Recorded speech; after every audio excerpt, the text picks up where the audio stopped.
It's wild to think that the whole one-size-fits-all mindset actually started way back in the 1800s.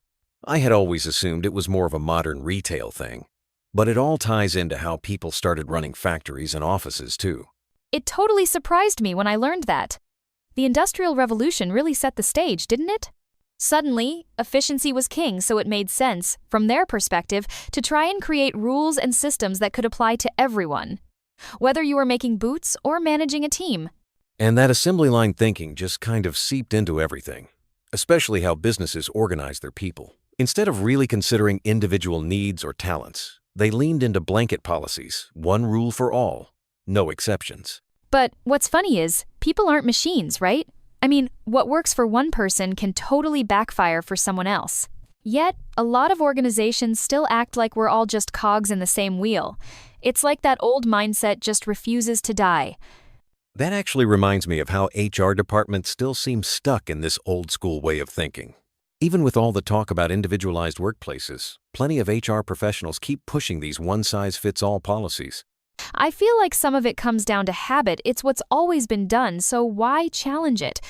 Plus, there's this fear that if you start making exceptions, everything will just spiral out of control. But it ignores all the ways people have changed and all the tech we have now. Exactly. And if you look at how startups or smaller companies operate, they're often way more flexible. It shows that you can have structure without suffocating people under a pile of rigid rules. For sure, I've seen companies where the HR team actually works hand in hand with managers to tailor solutions, and the results are so much better. It makes you wonder what's stopping the bigger players from rethinking their whole approach. Funny you say that because I really believe we're close to a tipping point. Sooner or later, more entrepreneurs will realize that sticking with these old frameworks just holds their people back. Absolutely. And it's not just entrepreneurs, but HR professionals themselves who might start to push for change. The moment someone has the courage to question the system, it opens the door for innovation. Imagine what work could look like if HR was all about supporting each person's potential instead of enforcing generic policies. That would be such a game changer.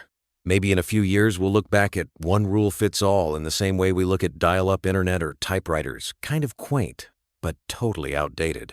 I'd love to see that. Until then, I guess it comes down to more people daring to question the status quo. Sometimes, all it takes is a few bold moves to start a real shift.